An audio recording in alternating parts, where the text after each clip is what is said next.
كما حضركم يعني እግዚአብሔር ይመስገን ደህና እንዳደርኩም አረን ማህደርኩም ማህበር ኩሉ እግዚአብሔር ከመይ ይመስገን። ሃሉም ሰላም ዲዮም እግዚአብሔር ይመስገን እግዚአብሔር ወይ ይመስገን። ተሐደር በሎ በሎ እግዚአብሔር አሻርን ጸሎት ይመስገን። ገወርልዳ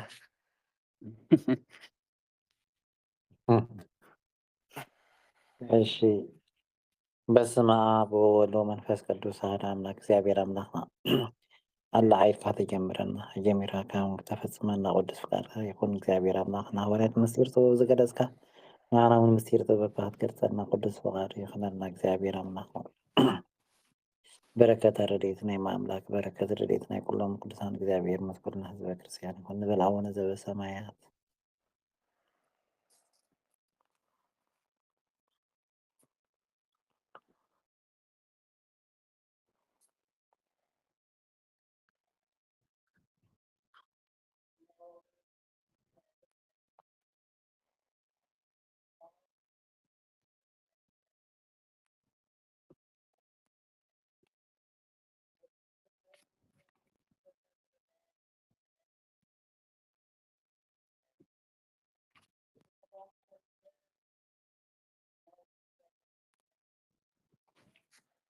ሰላም ማህበር ከመይ ሓቢርኩም?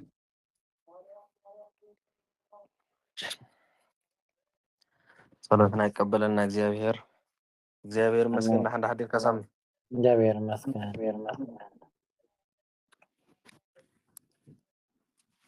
እሺ ተማለ መስመር እኮ ቁርጽርጽ ተብል ኔራ መስለኒ ንእሽተይ ካቤና እንታይ ዝብል መጨረሻ እንታይ ዝብል ርኢና ኔርና አዎ ናበው ሰለስተ ኣለውና ኢልና ናይ ተናግሪ ግብሪ መስሎ ቀለማት ስለሰዩ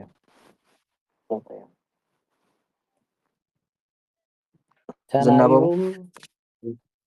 ኖ ተናቢቦም እወ ዘይምሰሉ ቀለማት ዘይምሰሉ ርኢና ኔርና ማለት እዩ ና ኣብ ኣንበር ደው ኢላ ፋሕፋሕ ኢላትማ ካብ መስመር ኣቢላትና እና ዝሮ ዝሮ ግን ኣብ ሰለስተ ነገር ኢና ኔርና ሓቀይ ኣብ ሰለስተ ኢና ነርና እያ እወ ፍሉጣት እዮም ተናቢቦም ዘይምሰሉ ሰለስተ እዮም ማለት ሴትና ወንድ ሩቅና ቅርብ አንድና ብዙ ይባል በአማርኛ በትግርኛ ከዓ ጓልን ወድን ርሑቅን ቀረባን ሓደን ብዙሕን ማለት እዩ እዚኦም ተናቢቦም ክምሰሉ ይኽእሉን እዮም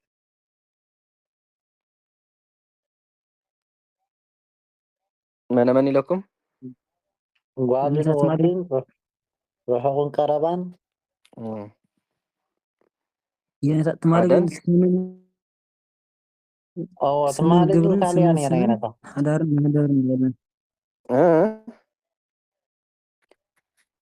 ስምን ግብርን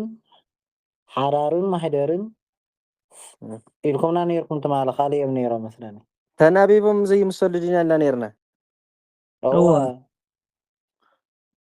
እወ ተናቢቦም ዘይምሰሉ ኣንስታቶም እዮም ሕጂ ንብል ዘለና ስኢል ጠቕላላ ዘይምሰሉ እዩ እዞም ሕጂ ነግረኩም ዘለኹ እቶም ተናቢቦም ዘይምሰሉ ከየነታ ቦም ዶ ክንጅምር ብጣዕሚ ፅቡቅ ተናቢቦም ዘይምሰሉ መነመን ኢልና ኔርና ተናቢቦም ዘይምሰሉ ስምን ግብርን ሓዳርን ማሕደርን ኢልና ኔርና እዋ ሓዳርን ማሕደርን ስምን ምሽ ከምኡን ከይተፀውዑ ዝመፁ እውን ሃለወ ደለወ ውእቱ ከመን ሰለስተ እውን ከይተፀውዑ ዝመፁ ኢልና ነርና ርኢና ኔርና ሓቀይ ስለዚ ድሓን ተናቢቦም ዘይምሰሉ እንድሕር ዘይሒዝኩማ ተናቢቦም ዘይምሰሉ እንታይ ኢለኩም መስለኩም ስምን እንደገና ከዓ ስምን እዚኦ ሕጂ ፈላልይዎም ግን እዞም ሕጂ ንብሎም ዘለና ተናቢቦም ዘይምሰሉ ማለት እዩ እዞም ወድን ጓልን ገም ፀናሕና ግን ዝጀመርናሎም ትምህርቲ ግን ጠቕላላ ዘይምሰሉ እዮም ጠቕላላ ዘይምሰሉ ማለት እዩ ክምሰሉ ዘይኽእሉ እዚኦም ሕጂ ተናቢቦም እዮም ክምሰሉ ዘይኽእሉ እምበር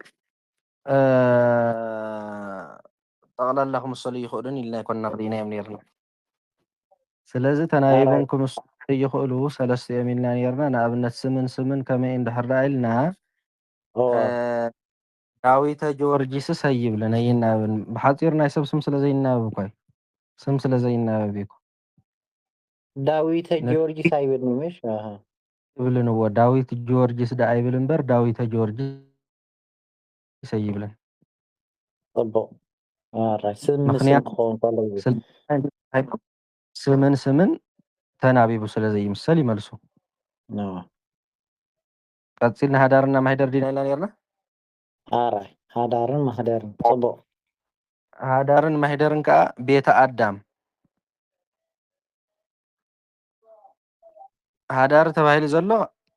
ኣዳም እዩ፣ ማሕደር ተባሂሉ ዘሎ ድማ ቤት እዩ ማለት እዩ።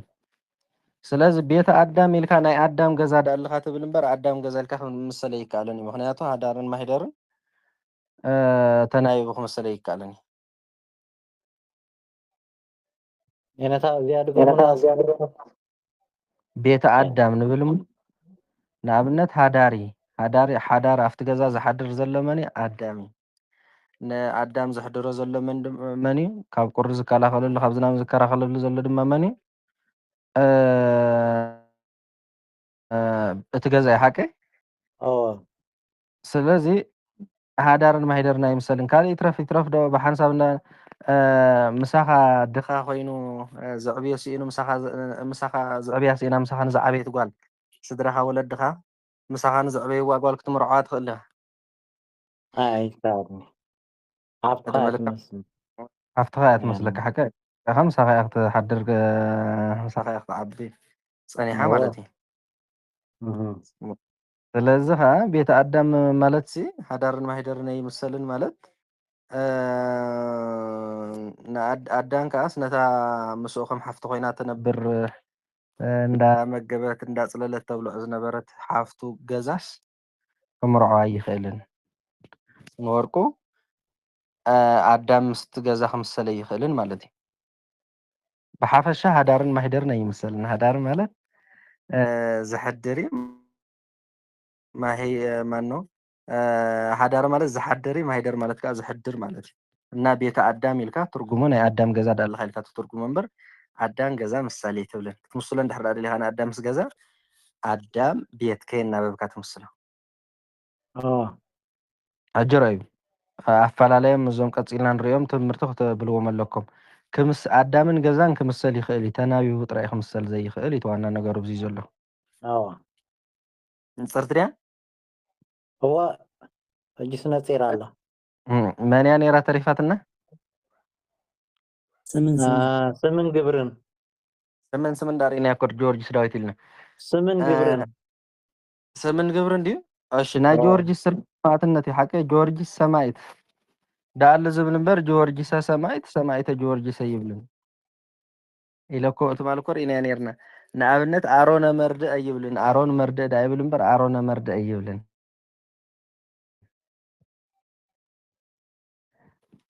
መምህረ ሰሎሞን ኣይብልን። መምህር ሰሎሞን ዳ ይብል እምበር ሃዋርያ ጴጥሮስ ዳኣ ይብል እምበር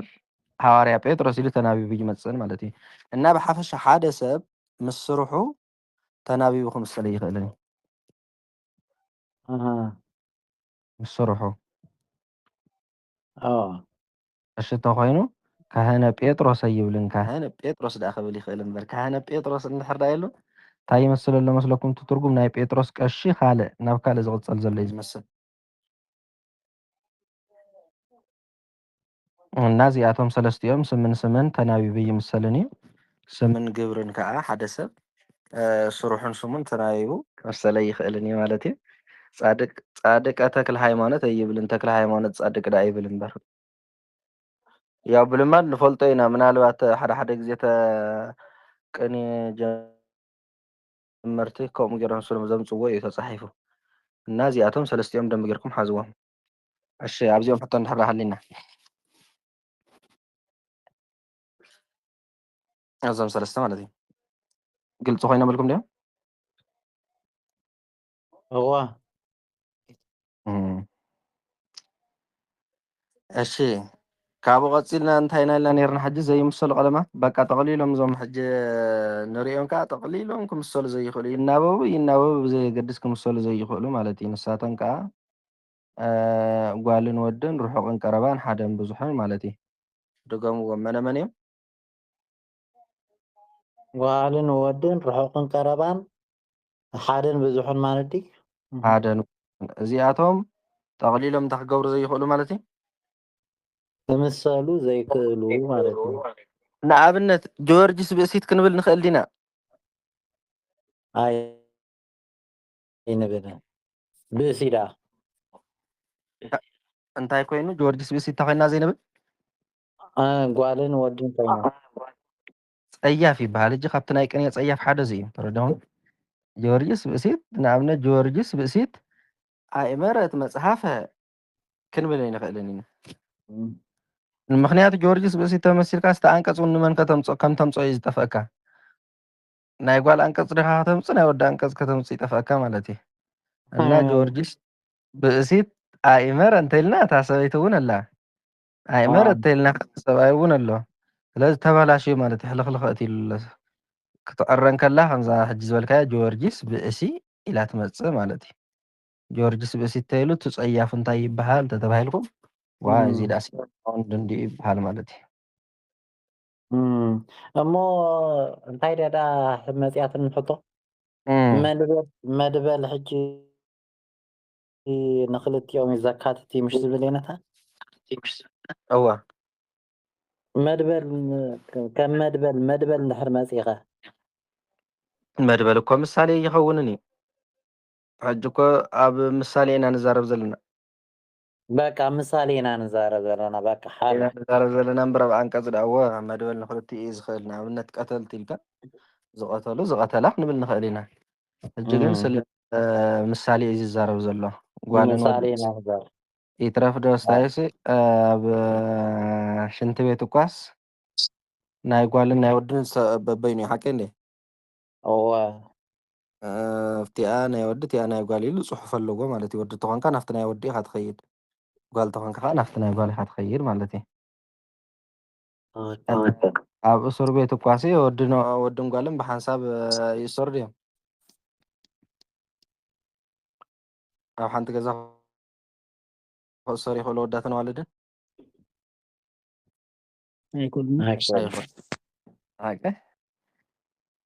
ምክንያቱ ሓደ ገዛ እንድሕር ተኣሲሮም እንታይ ክመፅእ እዩ ፀገም ክመፅእ እዩ ፀገም ክመፅእ እዩ ፀገም ክመፅእ እዩ እናሲ ይትረፍ ደብቅንየስ ብኖርማል ብስታይ እኳ ብዓለማዊ ነገር ክንሪኦ ከለና እውን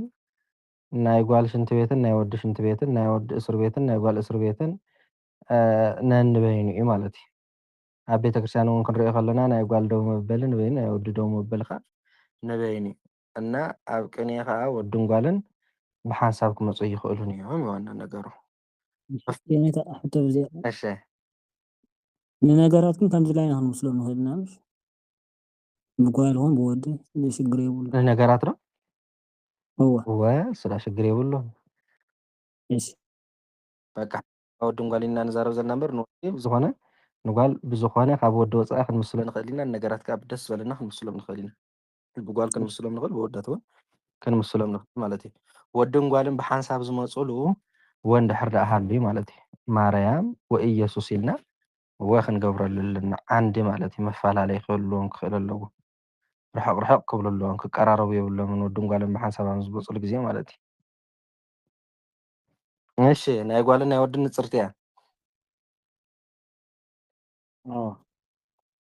መኒና ኢና ነርና የነታ እዚኣ ጀሚርኩማ ፀናኹም ማርያም ወኢየሱስ ዓንዲ ጌርና ኢና ክንፈልዮም ዝግባእ ሕጂ እቲ እንታይ ዝኾን ዘሎ ማለት እዩ ዓንዲ ዝኾን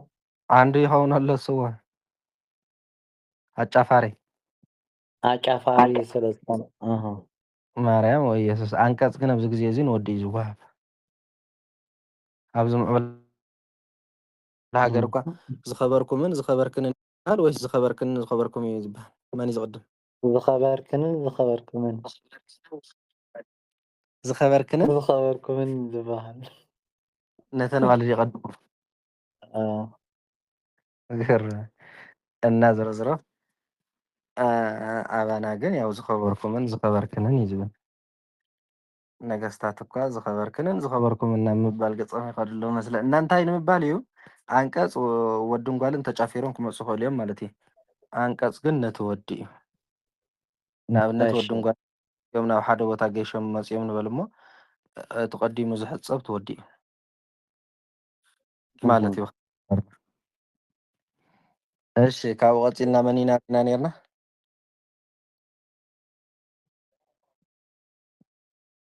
ሽዑ ጓልን ወድን ኢልና ነርና። እንደገና ርሑቅን ቀረባን ርሑቅን ቀረባን ርሑቅን ቀረባን። እሺ ርሑቅን ቀረባን ማለት እዩ። አንተ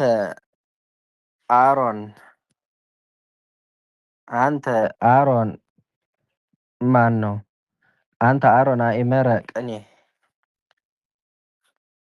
አንተ አሮን አይመረቅኒ። አይመርቅ ከሆነ ኔሮንስ ኮኒሮ አሪኹም ርሑቅን ቀረባን ይባሃል። እዚ አንተ አሮን አይመረቅኒ ክብልካ አታ አሮን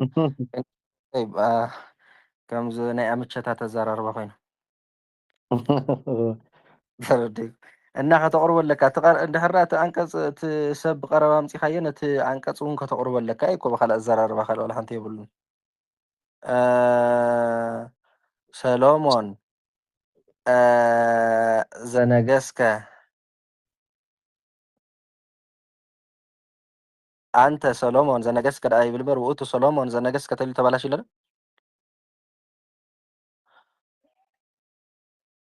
ውእቱ ሰሎሞን ዘነገስከ እንታይ ክትከውን ነይርዋ? አንተ እሺ ዘነገሰ ከሆነ ኔሮ አንተ ውእቱ ሰሎሞን ዘነገሰ ዘነግሰ አንተ እግዚአብሔር እንተይሉ ዘተወለድ ከዲዙ ዘተወልደ ዘተወለድከ እንታይ ነታ አንተ እግዚአብሔር ዘተወለድከ እንዲህ ዝብል ወይስ ዘተወልደ? አንተ ዘተወለድከ ክቀርብ ኣለዎ ዘተወለድከ ንኣብነት ሰሎሞን ዘነገስከ ወእግዚአብሔር እንታይ ይብል? ዘተወለድከ ዲ ዘተወለደ ዘተወልደ ይብል ማለት እዩ። ሰሎሞን ዘነገስከ ወእግዚአብሔር ዘተወለድከ ይብል እንድሕር ዳኣ ሰሎሞን ዘነግሰ እንተይልከ ወእግዚአብሔር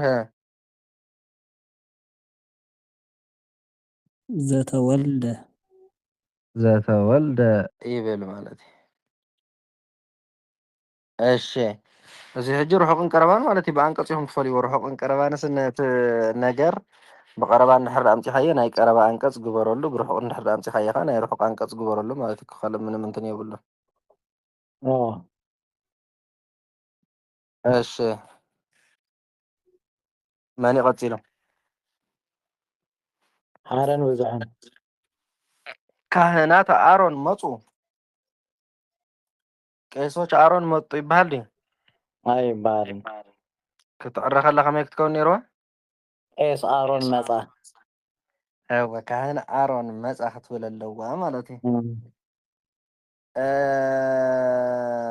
እሺ አንድና ብዙሕ ምስ ዶ ሳሙኤል ሊቃውንት መፃ ይብል ዶ? ሳሙኤል ሊቅ መፃ ዳ ሳሙኤል ሊቅ መፃ አንድና ብዙ ዝበሃል እዚ እዩ ይኹም። አስመሮም ረበናት መፁ ግን ይብል ሓቀ አስመሮም ረበናት ተኮይኑስ ረበናት መፁ ናይ አስመሮም ረበናት እንታይ ሞ ረበናት መምሃራን ቄሱ ናይ ይበሃል እዩ። ናይ አስመሮም መምህራን ግን መፅኦም ናይ አስመሮም ወየ ናይ ሰብ ስመይ እናበብን እኮ ኢልና ኢና። አስመሮም ረበናት እኮ ይበልና። አስመሮም ረበናት መፅ እዩ አስመሮም ከይተናበበ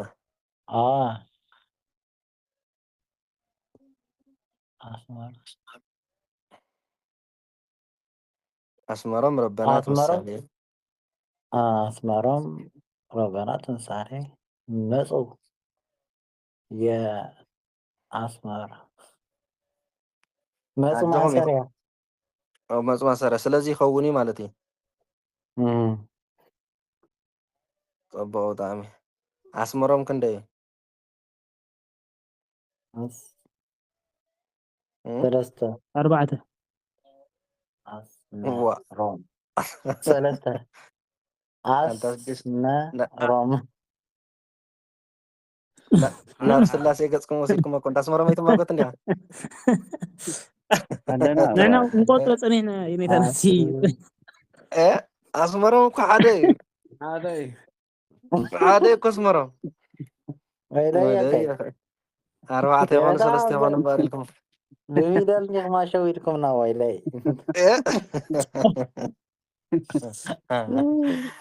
እና ኣስመሮም ሓደ እዩ ረበናትከ ክንደይ እዮም ብዙሓት ረበናት ብዙሓት እዮም ስለተባላሽ ዶ እዋ ሓደ ምስ ብዙሕ ኦኬ ሓደ ምስ ብዙሕ ኮይኑ ማለት እዩ እና እለ ኣስመሮም እንተበለ ፅቡቅ እዩ ንኣብነት እለን ናይ ሰብ ስም ስለ ዘብዝሕ በዓል ኣስመሮም ማለት እዩ በዓል ኣስመሮም እንተበለ ፅቡቅ እዩ ስለዚ አንድና ብዙ ዝበሃል ከምዚ ንኣብነት ሙሴ ኣቅሳስ ቀዶስ ይብለ ይብልን እዚ ኣይከውን ኣቅሳስ ኢሉ ኣቅሳስ ኢሉ ሙሴ ኣቅሳስ ስለዚ ከመይ ክብል ነይርዎ ሙሴ ካህን መፅ እንታይ ኢልኩም ነታ ሙሴ እንታይ ሙሴ ካህናት ቀደሱ ኦኬ ሙሴ ካህን ሙሴ ቀደሰ ትኸውን ማለት እዩ ሙሴ ካህናት ቀደሰ ክትከውን ማለት እዩ ካህን ሙሴ ቀደሰ ካህን ሙሴ ቀደሰ ክትከውን ወይ ከዓ እለ ሙሴ ካህናት ቀደሱ ኣዎ ስለዚ ሰለስተ ጠቕሊሎም ዘይምሰሉ እዚኣቶም እዮም ማለት እዩ ሓደን ብዙሕን ጓልን ወድን ርሑቕን ቀረባን ማለት እዩ እሺ ንጹራት ድዮም እዚኦም ጃናይ ርሑቕን ቀረባን ትብል ዘላ ውሕድን ሓደን ርሑቕን ቀረባን ትብል ዘላ ንእሽተይ ትርድእን እዋ ርሑቕን ቀረባን እኮ ሓቂ ካብ ብምሳሌ ይኮነትን መብዛሕትኡ ግዜ ትመፅእ እንታይ ዝውስነ አንተ ንኣብነት ውእቱ ሰሎሞን እንድሕር ኢልካ ነግሰ ትብል ማለት እዩ ውእቱ ንርሑቕ ስለ ዝኾነ አንተ ሰሎሞን ኢልካ ብቐረባ እንድሕር ኣምፂኻዮ ከዓ ነገስከ አንተ ህሙም እንታይ ኢልካ አንተ ህሙም እንታይ ኢልካ ድህንከ ትብል ማለት እዩ ውእቱ ህሙም እንድሕር ኢልካ ድህነ ትብል እንጂ ካብቶም 10 መራሕያን ቀረባ ቀረባ ኣለዉ ንኣብነት ውእቱ ርሑቕ እዩ አንተ ቀረባ እዩ ውእቶም አንትሙ ቀረባ እዮም ይእቲ ራሕቕቲያ ኣንቲ ቀረባ እያ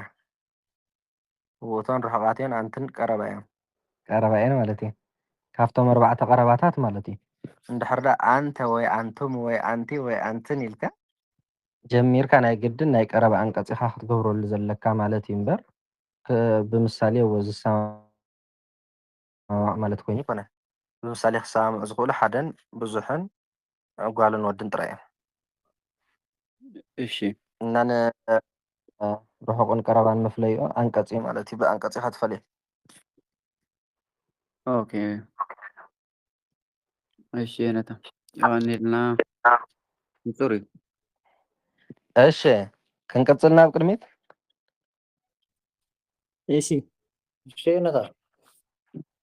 ንኣብነት ተወሳኺ ጴጥሮስ ነቢያት ኣእመሩ መጽሓፈ ይብል ዶ ይብልን ጴጥሮስ ኬለታ ድገምዋ ነቢያት ኣእመሩ መጽሓፈ ነቢያት ኣይመሩ መጽሓፈ ጴጥሮስ ኣለና ብዙ ኮይኑ የነታ ነቢያት ሓደ ነቢያት ከዓ ብዙሓት እዮም ኣይመረ መጽሓፈ ክኾን ዝግባእ ወይ ከዓ ነቢያት ኣእመሩ መጽሓፍ ተኾነ ክትከውን እዩ ጴጥሮስ ዘይብላ ሕጂ ባኢድ ቀለማት ንርአ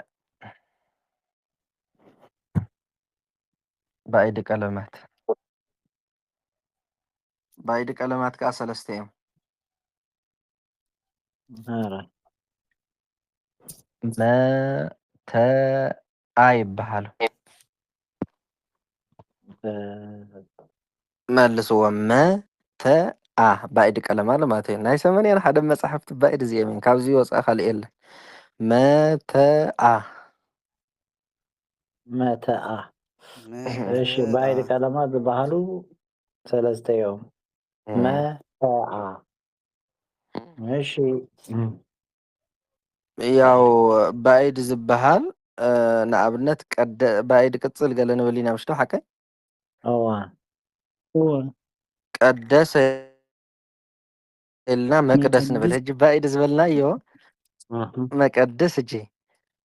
መቀድስ መሰይ ነበረ ነፍቲ ቀደሰ ኣብቲ ቀደሰ ዝብል አንቀጽ ናይ መዘርኢ ነበረን እዋ ባኢድ ማለት እንታይ ማለት እዩ? ካልእ ተወሲኹ ማለት እዩ። እዚኣቶም ከዓ ያው ካልእ እንዳኾኑ ብቅድሚት ኣብ ዘይቦትኦም እንዳኣተው ስለ ዝመፁ ባኢዳን ተባሂሎም ማለት እዩ። ካልኦት ካብቲ ግስስ ወፃኢ ካብቲ አንቀጽስ ወፃኢ ማለት እዩ። ሕጂ መ ካብ ግእዝ ክሳብ ሳብእ ያው ክዘልቕ ይኽእል እዩ። በዓል ተበዓል አ ግን ኣይዘልቁን ማለት እዩ። ይጀማምሩ ጥራይ እዮም። ንኣብነት ንዝኣክል እንድሕር ዳኣ ንርአ ተባሂሉ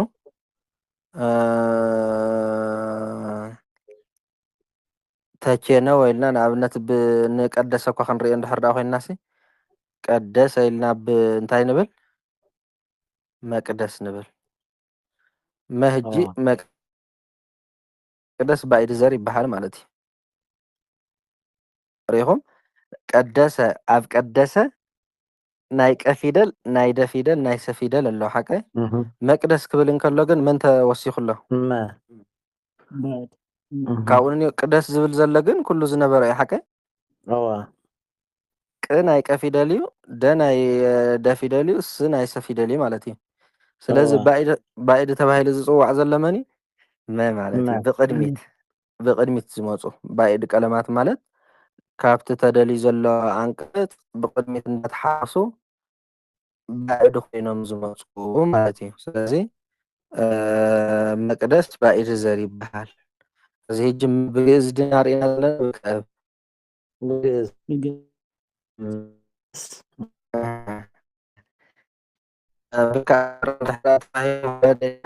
ሙራድ ወረደ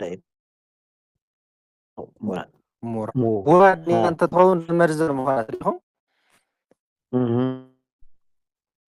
ውራድ ኔራ እንተትኸውን ዘመድ ዘር ምኾነት ዘመድ ዘር ማለት እዩ። ሕጂ ንሙራድ ባኢድ ጌራታ ዘላ መን እያ? ብምንታይ ርኢና ሕጂ ብካብ ሓቀ እዋ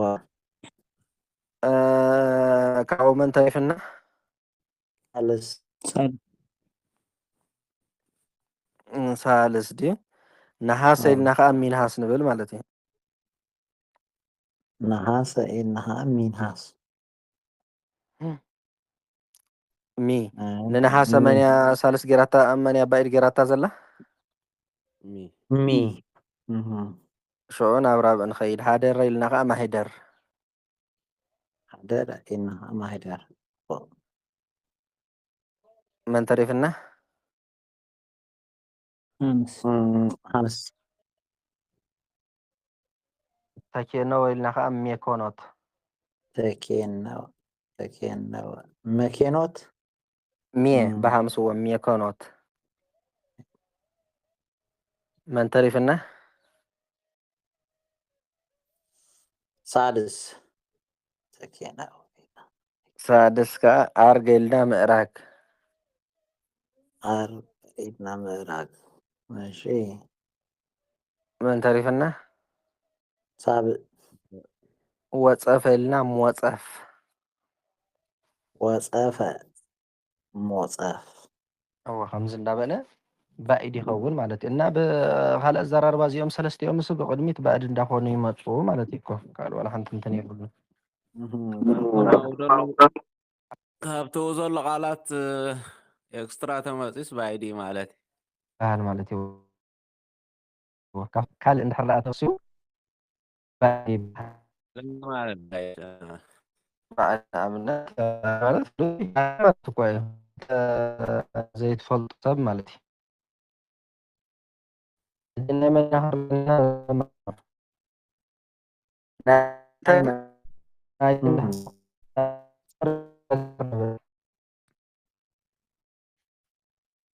ገብረ ባር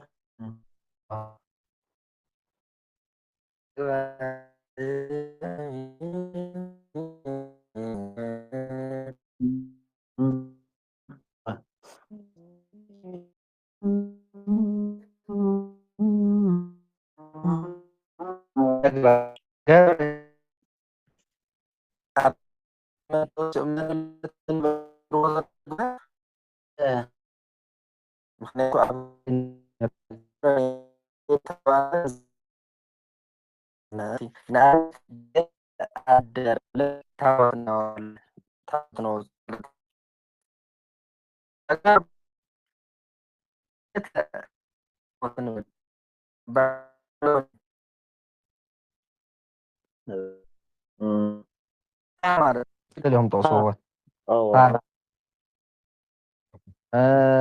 እሺ ካብኡ ያው ዝሮ ዝሮ ብኣለሻ ክርከቡ ይኽእሉ ይኾኑ እምበር እዚኦም እዮም ንኣብነት መሃረ ኢልና ከዓ ትምህርቲ ክንብል ንኽእል ኢና መሃረ ትምህርት እሺ ረግዐ ኢልና ከዓ ቴሮጋ ክንብል ንኽእል ኢና ብሃምስ ማለት እዩ ካብኡ ወፃኢ ግን ያው ኣልሽካ ምርካብ እዩ እምበር ብዙሕ የለውን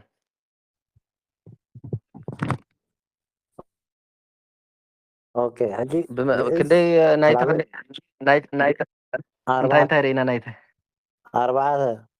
ተግባር ታቦት ትምህርት ቴሮጋ ኣርባዕተ ማለት እዩ ናይ ግእዝ ረኺብና ኣለና ራብዕ ረኺብና ኣለና ሓምስ ሳድስ ኧረ እሞ ክንመልአልናዩ ማለት እዩ ከምኡ እንተኮይኑ እስኪ ህራይ የመነ ኢልኩንካ ኢም የመነ ኢም የመነ ኢም ኢም ሕጂ ባኢድ ዘሪሓከ ኢ ኣብቲ የመነስ ኣይነበረትን ናይ ኣ ፊደል ኣይነበረ ነብ የመነ ግን ኢም ኢላ መፅያ ኣላ ኣራይ ካልእ ከነፈ ኢልኩንካ ኦፍ ከነፈ ኦፍ መሊኦም ኣይመሎን እዮም ሽዱሽተ ኮይና እንታይ ተሪፍና ብምንታይ ተሪፍና ሳብዕ ኖ ሳብዳ ኦፍ ኢልና እኮ ካዕብ ተሪፉላ መን ተሪፉ ካዕብ ኣብ መኻበይ ከነም እዚኦም ከማ እንዲያው ሽዱሽተ ግን ኮይኖም እና ብትክክል መስክ ናይተ እንደሎ ናይተ በይኖም እዮም ናይ ኣ በይኖም እዮም ናይተ ኣብተ ዲና ሓዊስናዮ ማለት ኣብተ ዲና ክንረፀን ኢሕና እዎ ክልተ ጥራይ ኮይኖም ኣርባዕተ ኮይኖም ኣለዉ እስኪ መልስዎ ናይ ገብረ ተግባር ኢልና ናይ ቤተ ታቦት እሺ ብግእዝ ብራብዕ ክልተ መሃሪ ትምህርቲ ኢልና መሃሪ ትምህርቲ ሰለስተ ብሓምስ ከዓ ረግዐ ኢልና ቴሮጋ ኢና መሃረ ካብ ዝወፃ የለን ናብ ስታይ ከይድና ነርና ማለት እዩ ናብኣ ናብኣ ከይድና እሺ በቃ አንተንስ ኣይሙሉን እዮም ጠቕላላ በቃ ይሞሉን እዮም እሺ ራይነ እሺ ኣብ ተ ክንደይ ረኺብና ኣለና ማለት እዩ መነምን ተሪፎምና ኣለዉ ካዕብ ሳልስ ሳብዕ ሳብዕ ተሪፎም ማለት እዩ እሺ ግን ክገርመኩም ብናይ ዋሸራ ሕጂ ብናይ ዋላ ኢና ነብል ዘለና እምበር ኣብ ዘይቦትኡ እናምፅኦ ግን ሕጂ ብዋሸራ ይመልእዎ እዮም ንኣብነት በርሃ ኢሎም ቶማስ የምፁ ቶማስ ብምስጢር እሳይስ ደረኽብ ይብሉ ክሎስ ቶማስ ግን እወ ብንትን ግን ይራኸብ ኢሎም እኮ እዮም ቶማስ እንታይ ማለት እዩ ትርጉሙ ተጠራጣሪ ፀሓይ ማለት እዩ ሓቀ ፀሐይ ማለት ፀሓይ ነው። هو ፀሓይ ካ ስለተበርህ ኢሎም እዮም ናቶም ሓሳብ እጅ ከም እዮም ኦኬ በርዲካ እዚ እጅ የብሉ ማለት እዩ እዚ ምስጢር እዩ ድኸውን ደሎ ሓቀይ ምስጢር እዩ እምበር ምንም ዝራኸብ የብሉን እዋ ዝራኸብ የብሉ እዚ ናይ መን ኢልኩም ዓይነታ ጎንጂ ወላ ዋሸራ ዋሸራ ዋሸራ ተፈስሐ ኢሎም ከዓ መንዲኦም ዝውፁ ይመስለኩም ዮሃንስ የውፅኡ ዮሐንስ ፍስሐ ወሃገዝ ፍስሐ ወሃሴት ዝረዝረ ግን ዋሸራና ጎንጂ ኣገባቡ ዝሞተ እዩ ጉሱ ዝሞተ እዩ ምንም እንትን የብሉም ማለት እዩ በቃ ከተረድኡ ነዚ ጥቅም እዚኣ ማለት እንታይ በቃ ብቁዕ መልሲ ዘይብሉ ኣገባቡ ክሳብ ሕጂ ዘይተመሓየሸ ናይ ጎንጅን ናይ ዋሸራን እዩ ኣገባቡ ኣበጥር ኣቢሉ ኣነፅር ኣቢሉ ዘረድእ ጉባኤ የና እንድሕር ኢልኩም ናይ ዋድላ ቤተ ጉባኤ እዩ ማለት እዩ እሺ እና ናይ ምን ንርኢ ሕጂ ናይ ኣድዩ እዋ እሺ ናይኣ ከዓ መሰለ ብሎ ብግእዝ ማለት እዩ ኣምሳል መሰለ ኢሉ ኣምሳል እሺ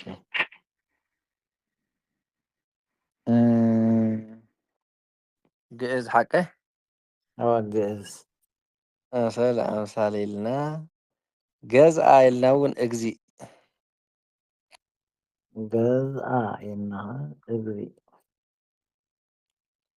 ክልተ ሓቀ እሺ ያ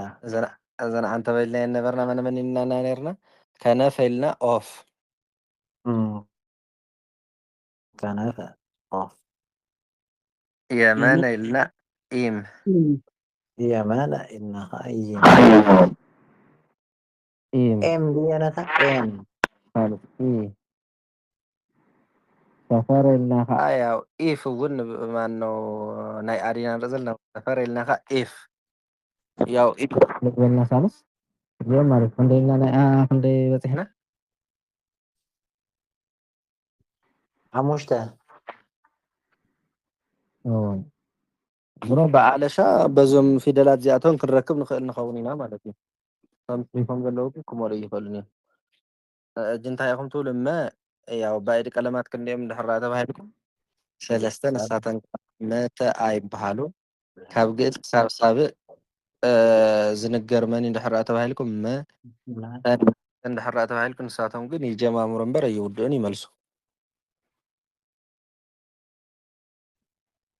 እሺ ኣብዞም ባእዲ ቀለማት ይሕቶ ኣለኩም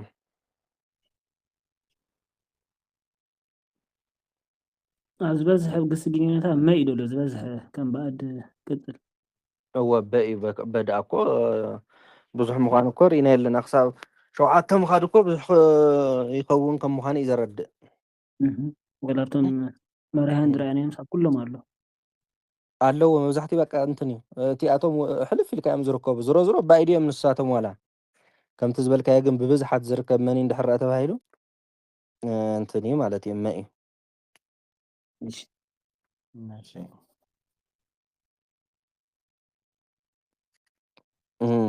ዝኾነ ሕቶ ኣለኩም ድዩ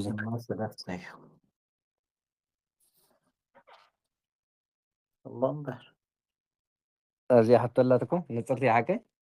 ነፀርቲ እያ ሳብ ሕጂ ግን ናይ ሰለስተ ቀለማት ጥራይና ንርኢ ዘለና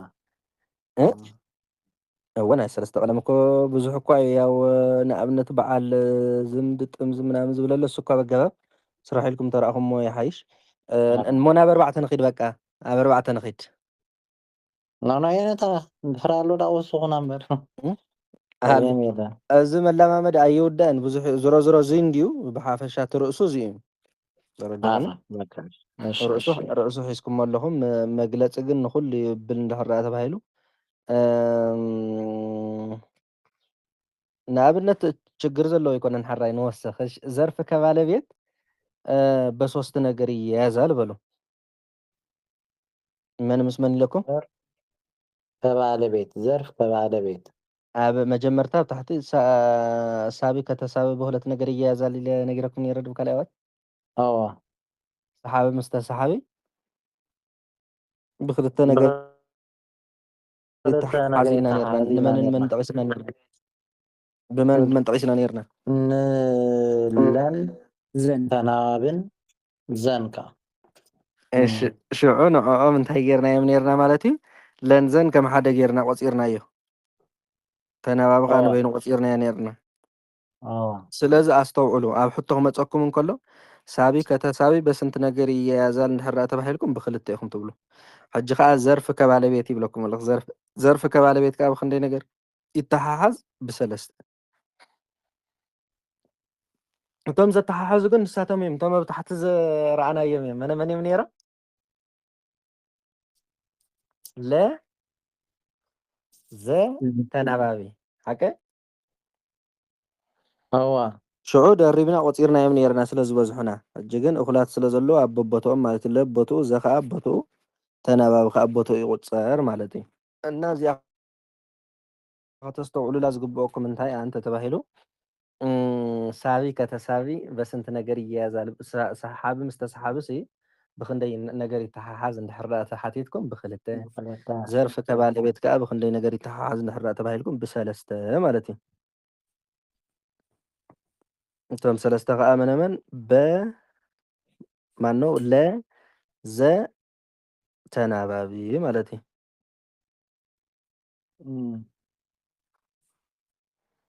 እሺ ናይዘ ንርአ ናይዘ ኣምላክ ዘሰማይ ተሰቅለ ኣምላክ ዘሰማይ ሰቅለ ዘርፊ ከባለቤት እዩ ሓቀይ ናይ ግድን ኣምላክ እንታይ ክኸውን ኣለዎ ሕጂ ሞይኡ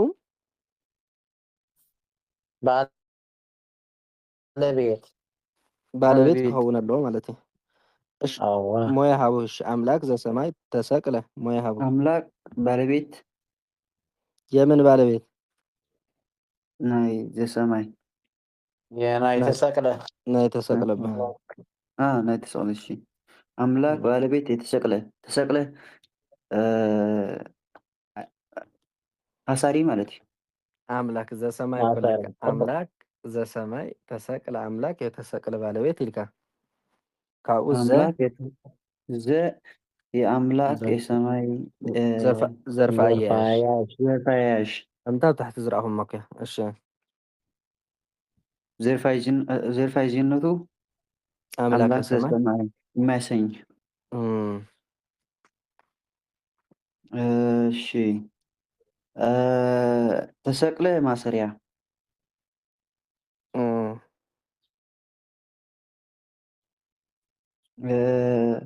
እንጂ من በቃ ወዲህ አምላክ ዘሰማይ ተሰቅለ من ተሓሒዙለ እጂ የነዳ እታ ሰማይ ዳን እታ ሰማይ እንታይ ኢልካያ ገይርዋ ዶ ገይርዋ ወናይ አምላክ ዘርፍ ገይርዋ አምላክ ዘሰማይ ተሰቅለ እሺ طبق كما تغيرواس አምላክ ዘሰማይ ተሰቅለ ኢልና አቢልና ለና ሕጂ እዚ ዘርፍ ከባለቤትና ነተሓሓዝ ዘለና ማለት እዩ እንደገና ብለኽ ነተሓሓዝ እንድሕር ኮይንናኻ አምላኩ ለአዳም ተሰቅለ አምላኩ ለአዳም ተሰቅለ የአዳም አምላክ ተሰቀለ ሞያሃው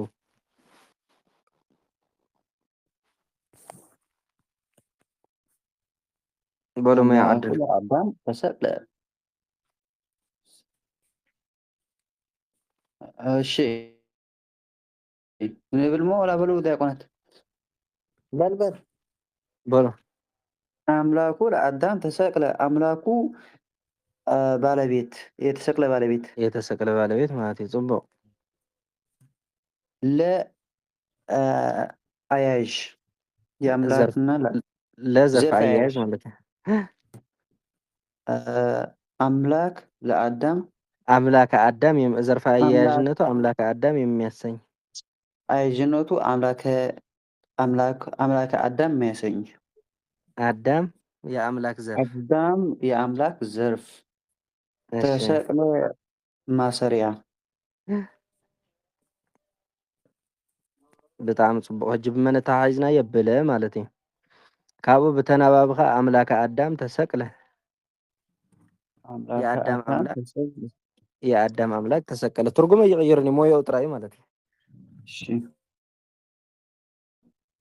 ሃቡ እዚ ካብ ሞያ ኣምላከ ኣዳም ተሰቅለ ዝበሎ እሺ አምላክ አዳም ተሰቅለሽ አምላክ የተሰቅለ ባለቤት አዳም የአምላክ ዘር አምላክ አዳም ተሰቅለ ማሰሪያ ተሰቅለ ማሰሪያ ማለት እዩ ሕጂ እዚ እንታይ ምስ ምንታይ ክትሓሓዝ እንከሎ እዩ ዘርፍ ኣገባብ ሕጂ ክትጅምሩ ከለኹም ኣገባብ መጀመርኩም ክሕድሰኩም የብሉን ደጊም ናብታት ገጽና ኢና እዚ ንእሽተይ ትንክፍኩም ሰበልኩሞ ክሳብ 11 ተሪእና ቀጠናዊ ኣገባብ ኢና ክንኣቱ ማለት እዩ እና ሳቢ ከተሳቢ ሳብ ከተሳቢ ብክንደይ ይተሓሓዝ ብክልተ ዘርፊ ከባለቤትከ ሰለስተ ብሰለስተ ይተሓሓዝ ማለት እዩ ስለዚ ዘን እንተን ማነው ዘለ ተናባቢ ዘይኮንኩም ክትሪኡ ዘለኩም ተኣዋጅ ክረአ ዝግብኦ ማለት እዩ ዋና ነገሩ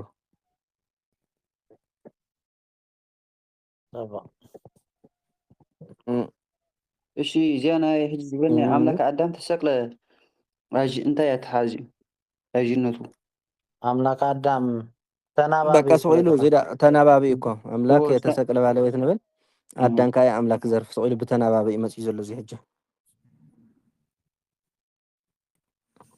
እሺ ተናባቢ ብጣዕሚ ጽቡቕ ስለ ሰለስተ ነገር ብዙሕ ርኢና ኣለና ማለት እዩ ዝተወሰነ መልክዑ ጽቡቕ ይመጣ ናይ ሓቂ ሕጂ ናብ ምንታይ ንኸይድ ናብ ኣርባዕተ ንኸይድ ኣብ ኣርባዕተ እሺ ብዛዕባ ናይ ኣርባዕተ ጉዳይ እንድሕር ደኣ ክንርኢ ደሊና ከዓ ብቀለማት እስኪ ንጀምር ኣስራው እዚኦም ካብ ብጣዕሚ ወሰንቲ ኣለዉ ማለት እዩ ኣስራወ ቀለማት ዝበሃሉ ኣለዉ ኣስራወ ቀለማት ስንት ናቸው ተባሂልኩም ኣራት ማን ማን ይባላሉ ተ ነ አ የ ይባላሉ ይባሃሉ ማለት እዩ ድገምዎም ተ ነ አ የ በሉ ኣስራወ ቀለማት ኣርባዕተ እዮም ንሳቶም ድማ ተ ነ አ የ ይባሃሉ ማለት እዩ ኣስራወ ቀለማት እሱሞም እዚኦም እንታይ ይባሃሉ ኣስራወ ቀለማት እወ ሱር ኣብ ምንታይ ዝርከብ ኣብ ትሕቲ ገረብ ጉንዲ ኣብ ታሕቲ ማለት እዩ እዚኦም ካብ ታሕቲ እዮም ዝርከቡ ኣብ ኣናቅጽ ብታሕቲ ቀዲሞም ዝርከቡ ማለት እዩ ንምሳሌ መነመን ኢልናዮም እዚኦም ተነአ የኢልናዮም ሓቂ እዚኦም ሕጂ ቀተለ እኳ ካብ ቀተለ ጀሚርና እንተሪኢና ስታይ ኣለዎም ነናቶም ሓተታ ኣለዎም ተ ብክንደይ ይኸይድ ነ ብክንደይ ይኸይድ አ ብክንደይ ይኸይድ የ ብክንደይ ይኸይድ ይርአ እንድሕር ተባሂሉ ሓተታ ኣለዎ ማለት እዩ እና ሕጂ ግን ብቀተለ እኳ ተሪኢናዮ ማለት እዩ ብቀተለ ሕጂ ቀተለ ኢልና ናይ ግድን ካልኣይ ክንገስስን ከለና ማለት እዩ ካብዞም ፊደላት እዚኦም ኢና ንጥቀም ኣብ ሙሉእ ግስየ ዝብለኩም ዘለኹ ካብዚኦም ክትጥቀም ከለና ግን ያው ግእዞም እውን የገልግል እዩ ራብኦም እውን የገልግል እዩ ሳድሶም እውን የገልግል እዩ ማለት እዩ ንፅርት ድያ ግእዞም ሳድሶም ራብኦም ስርወ ቀለም ክንገብር ንኽእል ኢና ቀተለ ኢልና ሕጂ መን ኢና ንብል ይቀትል ንብል ይኹም ስርወ ቀለም ተባሂሉ ዘሎ ሕጂ እየናይ ይ ማለት እዩ እሺ ቀተልከ ኢልና እንታይ ኢና ንብል ተቀተልከ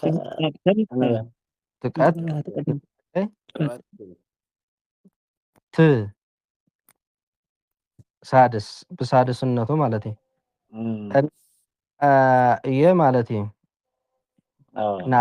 ብቁፅሮም እውን ንርአዮም ድሕር ተባሂልና እየ ብትሽዓተ ኣናቅጽ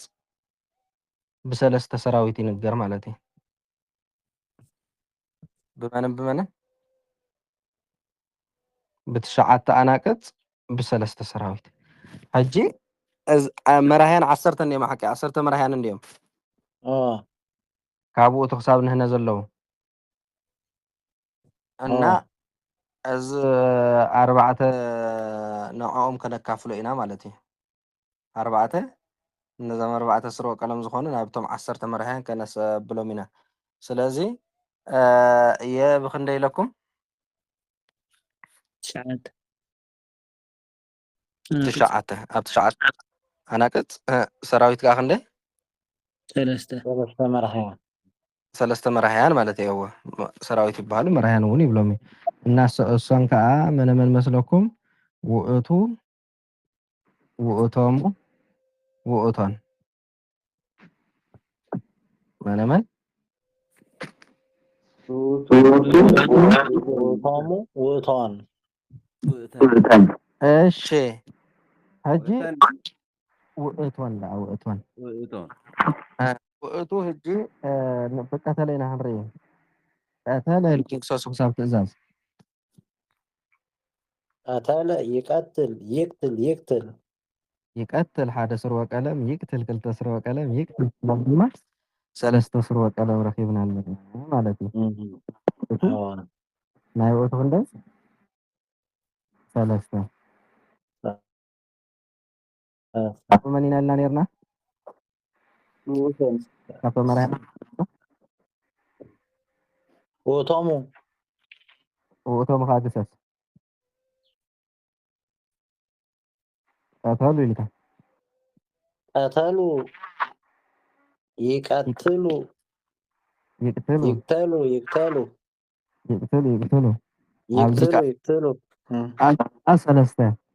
እስኪ ነታ 3 ክድመር 3 ክንደይ 6 እና እቶም 3 ተባሂሎም ዘለዉ ግልፂ እዮም እሱ ውእቱ ውእቶም ውእቶን ኢለኩም ኣለኹ ሕጂ ን9 ንምግባር ኢና ንፃር ዘለና እሺ መን ተሪፍና ውእቶን እሺ ቀተላ ኢልካ ገሰስ ቀተላ ይቅትላ ይቀትላ ዳ ይቀትላ ይቅትላ ይቅትላ አዎ ስለዚ ክንደይ ኮይኑ 3 ክንድምረሉ ን6 9 ኮይኑ ማለት እዩ ብካልእ ኣዘራርባ ኣብ 3 ሰራዊት ኣብ 3 ኣናቅጽ ኣብ 9 መራሕያን ይንገር ማለት ኣብ ውእቱ ናይ ውእቱ ስርወ ቀለም ኣብ ውእቱን ኣብ ውእቶሙ ኣብ ውእቶም ኮይኑ ስርወ ቀለም ኮይኑ ዘገልግል ማለት እዩ ኣካል ከገልግለ ይኽእል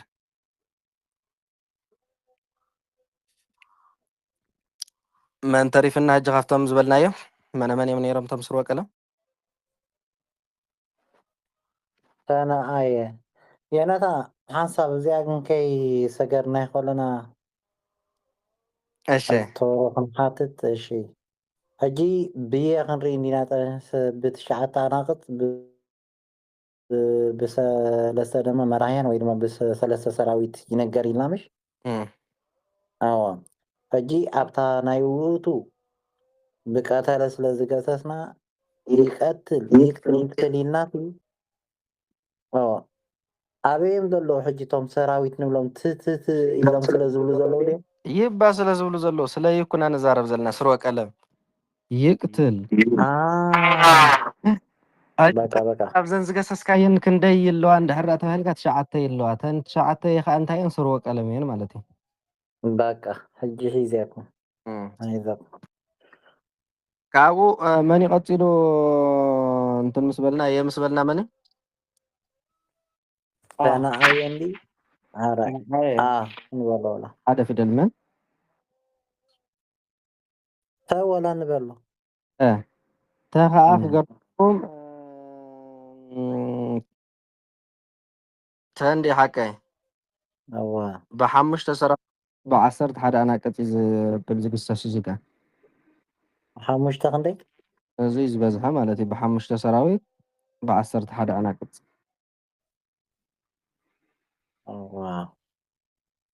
5 ሰራዊት ተባሂሎም ዘለዉ እቶም 4 ቀረባታትን ይእትን ማለት እዩ 4 ቀለማት ተባሂሎም ዘሎ መን ቀረባታት ቀረባታት አንተ አንትሙ አንቲ አንትን ይእቲ ይእቲ ጥራይ ንውስኸላ ካብቶም ርሑቃት ይእቲ ጥራይ ንውስኸሎም እምበር ኣርባዕተ እቶም ቀረባታት ማለት እዚኣቶም ከዓ ክግሰሱ ከለዉ ብናይ ተስርወ ቀለም እዮም ዝኸዱ ማለት እዩ እቲ አንተ አንትሙ አንቲ አንትን ይእቲ አንተ ይእቲ እሺ እዚኦም ሓሙሽተ ሒዝና ኣለና እቶም 11 ዝበልናዮም ግን እንዳቆፀርናዮም ንኸይድ ቀተል ከይልካ ግሰስ በልሳሚ ግሰስ እሺ ቀተልከ ትንቀተል ቀተል ከትቀትል ትቀትል ትቅትል ቅትል ዳ ቅትል ኣብዚኣ ክንደይ ስርወ ቀለም ረኺብና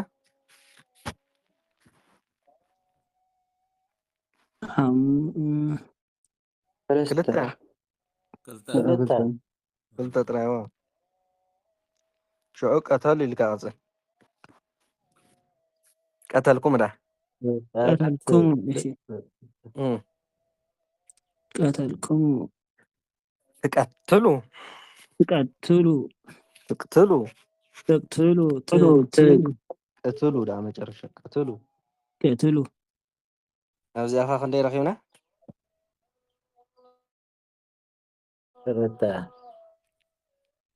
ክልተ ማለት እይዎ ቀተልኩም ኢልካ ተቀትሉ ትቅትሉ ትቲ ዘለዎ ጥራይ ዘድልየና ትቲ ዘለዎስ ክልተ ጥራይ ኣሎ ማለት እዩ ኣርባዕተ ቀፅል ናብ ኣንቲ أنت ቀተልኪ قتلك ቀትሊ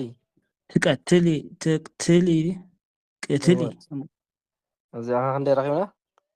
قلت ክልተ ክንደይ ኮይኑ ሽዱሽተ ማለት እዩ እሺ አንተን ከዓ ቀፅል ቀተልክን قتلكن تقتلها تقتلها تقتلها قتلها قتلها مودات كلته كن كويننا طلالة شو مانتا شو مانتا مالتي كابو منيلنا نيرنا يأتي ايوه قتلت تلك قصص قتلت تقتلت አይደለም ቀተለት ትቀትል تقتل تقتل تقتل ትቅትል እሺ ቀተለት ኢልካ ትቀትል ትቅትል ትቅትል تقتل سلسلة بالمدين ሰለስተ ናፍቲ ሸሞንተ ደምርዎ 11 በቃ 11 ዝተባህለ እዚኡ ማለት እዩ ስለዚ ነናቶም ኣለዎም ማለት ነናቶም ቦታ ኣለዎም ዘምስርዎ ቀለም ዝኾኑ ካብዚኦም ወፃእ ዝኸይድ የለን ኢልና ኣለና ብቐሊል መረዳእታ ክንርድኦም እንድሕር ደኣ ኮይንና የ ኣብ 3 ሰራዊት ተኸዓ ኣብ 5 ሰራዊት ይኣትዉ ማለት እዩ 5 ክድመር 3 ሰራዊት ክንደይ ሸሞንተ ክንደይ ሰራዊት ተሪፎምና ክልተ ክልተ ስለዚ ክንደይ ስርወ ቀለም ተሪፎምና ኣሎ ክልተ ተሪፎምና ስለዚ ክልተ ዝተመቕሎ ሓደ እዮም ሓደ እዮም ተሪፎም ዘለዉ ስርወ ቀለም መነመን እዮም ንኣነ ነፍዓ ንንህነ ትህብዎ ማለት እዩ ንኣነ ንንህነ ቀተልኩ ተይልካ ናይ ግድን ኢኻ ኣብ ኣነ ግዜ ስርወ ቀለም እትጥቀም ማለት እዩ ቀተልኩ ኢልኩ ግሰሱ እዚ ከዓ ብሓደ ሰርዌ ብሰለስተ ኣናቅጽ ይበሃል ማለት እዩ ቀተልኩ ኢልና እንታይ ኢና ንብል ብሰለስተ ሰርዌ ብሓደ አንቀጽ ቀተልኩ ኢልኩም ግሰሱ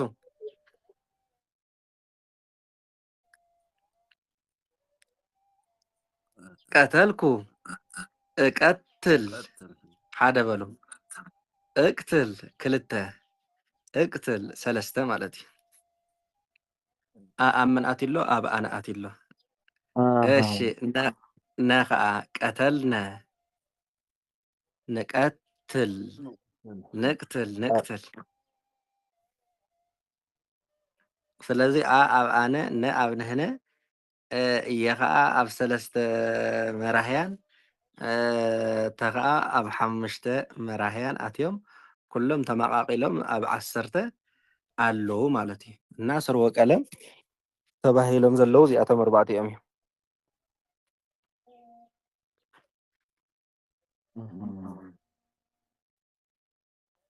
ግልጽ ድዩ ሕጂ ዮናታን ወላ እሺ ሕጂ ናይ ኣነ ብ3 ሰራዊትን ብሓደ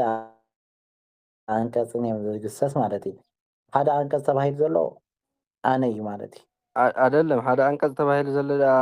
እንትን እባ ቀተልኩ ዝበሎ ኣነ ቀተልኩ ቀተልኩ ሓደ አንቀጽ ከም አንቀጽ እዩ ዝሕሰብ እዚ ካብኡ ንኒኡ ዘሎ ቀፂሉ ዘሎ ግስ ከዓ ከም ሰራዊት ይርአ ማለት እዩ 3 እሺ ቀተልኩ ኢልካ ቀዳማይ ብካልእ ኣዘራርባሲ ቀዳማይ አንቀጽ ማለት እዩ እቲ ሓደ አንቀጽ ተባሂሉ ዘሎ እቲ ቀዳማይ አንቀጽ እዩ እቶም 3 ሰራዊት ተባሂሎም ዘለዉ ከዓ ካልኣይ ዘንድ ትእዛዝ ማለት እዩ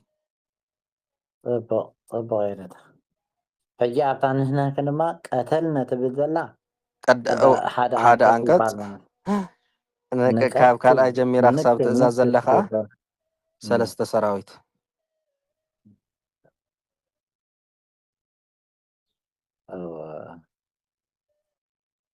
እሺ ሕቶት ኣለኩም እዚ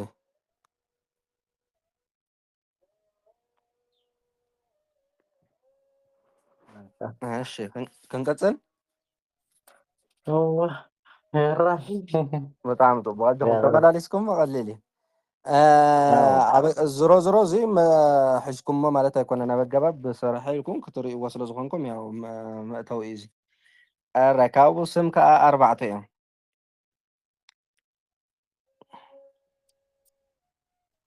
ስም ክንደይ ኣለኩም ስም ከዓ 4 እዮም ስም የሚባሉት 4 ናቸው ይላቸዋል ስም 4 እዮም ንሳቶም ከዓ ናይ ግብሪ ናይ ባህሪ ናይ ተቀቦ ናይ ተጸውዖ ይባሃሉ ማለት እዩ የግብር የባህሪ የተቀቦ የተጸውዖ ናይ ምንታይ ናይ ግብሪ ናይ ባህሪ ናይ ተቀቦ ናይ ተጸውዖ ኣስማት ማለት እዩ ካብ ዝወፀ ከዓ ስም የለ ኣሮን ሕጂ እንታይ ዓይነት ስም እዩ ተጸውዖ እዚ ናይ ግብሪ ናይ ተጸውዖ ናይ ግብሪ ስም ካኸ ናይ ግብሪ ስም ዲያቆን ማለት እዩ እሺ ስለዚ ናይ ግብሪ ስም ዝበሃል ከም በዓል ዲያቆን ጠቢብ ሃራሲ ካህን ዝኣመሰለ እዚ ናይ ምንታይ ተባሂሉ ይፅዋዕ ማለት እዚ ስም እዚ ናይ ግብሪ ማለት እንታይ ማለት እዩ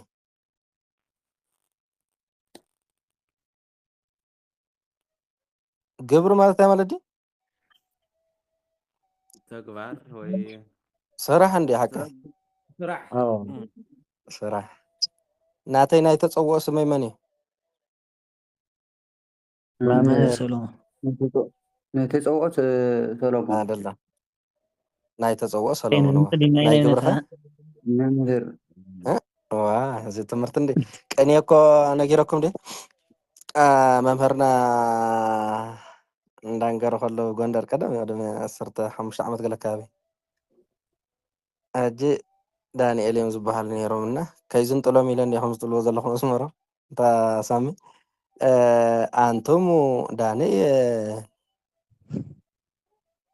ዋ ታታይ ዳብ ዘይሓና ኣነ እኮ ሓደ ኢሎም ንብለክ እና እንታይ ንምባል ኣብ ቅኒ ምክንያቱ አንተ ወይ እኮ ኣይበልኩማ እንዲኹም ብዙሕ ምስ ውሑድ መሲልኩም እዩ ነታ እንታይ ተማሃርኒ እወ በቃ ከማ ተመሲላ ማለት እዩ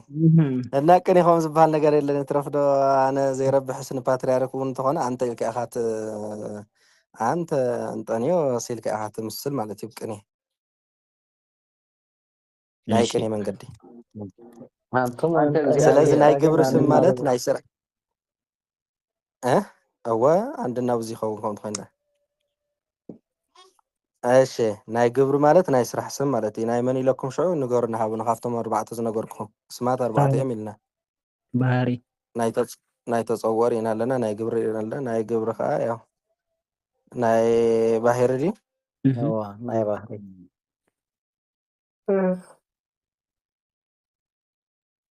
ናይ ባህሪ እኳ ያው ዞሮ ዞሮ ናይ ባህሪ ናይ እግዚኣብሄር እጂ ኣህያ ሸራህያ እንዳበለን ሒዙ ግን ናይ እግዚኣብሄር ናይ ባህሪ መን ይፈሊጥዎ ብሓፈሻ ናይ ባህሪ ዝበሃል ቅልል ብዝበለ መንገዲ ክንሪኦ እንድሕር ዳኣ ኮይንና ማለት እዩ ኣቦ ነደን ዘየውፅእዎ ሰብ ማለት እዩ ኣቦ ነደን ዘየውፅእዎ ሰብ ንኣብነት ሚካኤል ንሚካኤል መን ኣውፂሉ ስም ኣቦ ድዩ ኣውፂሉ ድዩ ማንም ዘውፀሉ የለን ሓቀይ ባዕሉ እግዚኣብሄር እዩ ስለዚ ሚካኤል ናይ ምንታይ ስም ናይ ናይ ባህሪ ባህሪ ናትና ናይ ባህሪ ስምና ክንታይ እዩ መልኣክ ሰባት ኢና ማለት እዩ ሰብ ሕጂ ናይ ባህሪ ስምና እዩ መልኣክ ብርሃን ይበሃል እሺ ሰብ በቃ ናይ ባህሪ ስምና በዓል ገብርኤል ሚካኤል እውን በቃ ናይ ባህሪ ስም ተባሂሉ ክፅዋዕ ይኽእል እዩ ምክንያቱ ቦነደን ዘውፅኦ ስም ኣይኮነን ማለት እዩ እዚ መጋቢ ሐዲስ መጋቢ ምስጢር ገለ ዝብልዎ ከመይ ናይ ተቀብኦ ወናባኒ መበፅሕ ሳ ጥራይ ተሪፋትና ኣላ ሕጂ ናብኡ ክንኣቲና ኣብዚኣ ኣብዛ ናይ ባህሪ ግልፂ ድያ ግልፂ ኣቦና ዲኻ እንዲ የውፅልካ ኣቦኻና ኣዳኻን ዘየውፅልካ ዞሮ ዞሮ ኣካታዊ ናይ ባህሪ ስም ናይ እግዚኣብሄር ጥራይ እምበር ናይ ፍጡር የብሉን ኢሎም ዝካትኡ ኣለዉ ግን ንፍጡር እውን ናይ ባህሪ ስም ኣለዎ እዩ ንኣብነት ሰብ ዝብል ባዕሉ ሲ ናይ ባህሪ ስም እዩ ማለት እዩ ንሕና ሰባት ምዃንና ዝገልፅ ማለት እዩ ካብኡ ሽ ናይ ተቀቦ ድያ ተሪፋትና ናይ ተፀውኦ እኮ ፀሪና እያ ናይ ተቀብኦ ናይ ተቀብኦ እጂ ዝበልናዮ ከም በዓል መጋቢ ሐዲስ መጋቢ ምስጢር ወልደ ማርያም ገብረ ማርያም ፅጌ ድንግል ዘኣማኑኤል ማለት ዲያቆን ኣይ እሱ ናይ ግብሪ ካህን ዲያቆን ጤኔታ ወልደ ማርያም ደሞ ናይ ተፀውዖ ይከውን መልኣከ ብርሃን መልኣከ ወልደ ማርያም ሽም ኣሎ ምሽ ወልደ ማርያም ንኣብነት ወልደ ማርያም ኣይ ዘርፊ ዝሓዘ እኳ ኩሉ ናይ ተቀብኦ እኩ እሺ ዘርፊ ዝሓዘ ናይ ተቀብኦ እዩ ግን ሓቅኻ ወልደ ማርያም ናይ ተፀውኦ ስም እንተኮይኑ ያው ዞሮ ከም ተፀውኦ ስም ኢና ነገልግለሉ ብሓፈሻ ናይ ተፀውኦ ስም ግን ማለት እዩ ናይ ተቀብኦ ስም ማለት እዩ ናይ ተቀብኦ ስም ብማዓርግ ትወስዶ ነገር እዩ ንኣብነት ናይ ጴጥሮስ ናይ ቀደም ስሙ መን ነይሩ ስምዖን ነይሩ ሓቀ ናይ ተቀብኦ ስሙ ኸ ጎይታ ዝሃቦ ጴጥሮስ ማለት ስለዚ ስምዖን ናይ ተፀውኦ ስም እዩ ጴጥሮስ ከዓ ናይ ተቀብኦ ስም እዩ ማለት እዩ ናይ ጳውሎስ ናይ ቀደም ስሙ መን ነይሩ ሳውል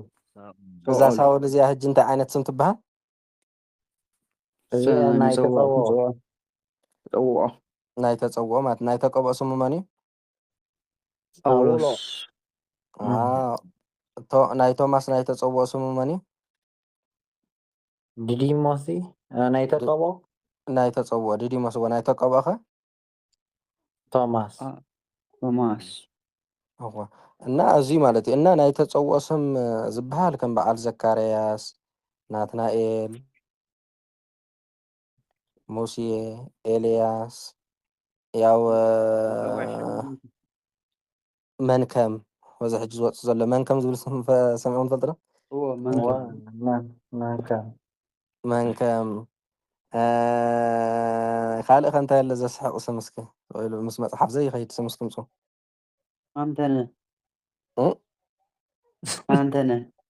አንተነ ከበደ ዝብል ከ ሰሚዕኩም ትፈልጡ ዶ ከበደ ታረቀ እና እዚ ዝኣመሰለ ኩሉ ናይ ምንታይ ስማት እንድሕር ኢልኩም ናይ ተፀውኦ ስም ይበሃል ማለት እዩ እና ናይ ተቀብኦ ስም ግን ብማዕረግ ትወሃቦ እዩ ብማዕረግ ወይ ከዓ ብቅድስና ትወስዶ ስም እዩ ማለት እዩ ናይ ሕጂ ናይ ምስ ተጠመቑ ዝወሃብዎ ስማት ምስ ምንታይ ይቁፀር ተቀብኦ ናይ ተቀብኦ ናይ ተቆብኦዩ ከም ወልደ መጋቢ ማርያም ሐዲስ ገብረ ኣምሰል እግዚአብሔር ማለት እዩ። هو ወለተ ማርያም ናይ ተቀብኦ ስም ብሓቂ ብሰለስተ ነገር ኣብ ሰለስተ ንክፈሎ ናይ ክርስትና ናይ ጥምቀትና ስመ ክርስትናና ናይ ተቀብኦ ስም እዩ። እንደገና ብማዕረግ ብትምህርቲ ብብቅዓት ንወስዶ ከዓ ናይ ተቀብኦ ስም ይበሃል። ኣብ ቤተ ጉባኤ ማለት እዩ። ኣብ ቤተ ጉባኤ ስምና ንቅይረሉ ናይ ተቀብኦ ስም ይበሃል። መምህር ንተምሃሮኡ ዝህቦ ስማት ማለት እዩ። ንኣብነት ጳጳስ ንካህናት ንዲያቆናት ይሸይም። ክሸይም እንከሎ ድማ ያው ስልጣን ይህቦም ማለት እዩ። መምህር ከዓ ንተምሃሮ ኣስማት ይህቦም እዩ። ከምዚ ናይ ጎይታ ማለት እዩ። ጎይታ ንሃዋርያት ኣስማቶም ከም ዝቅይረሉ ኣብ ቤተ ጉባኤ ምስ ኣተኻ ትቅይሮ ስም እውን ኣሎ ማለት እዩ። እዚ ሕጂ ናይ እንታይ ይበሃል? ናይ ተቀብኦ አንድም ብቅድስና ብንፅህና ንእግዚኣብሔር ኣስሜርካ ባዕላ ድንግል ማርያም ስም ዝቀይረትሎም ብዙሓት ኣለዉ ሓቂ ኣፈወርቂ እዎ ኣመሰሉ ተክለ ሃይማኖት ናይ ቀደም ስሙ እንታይ ነይሩ?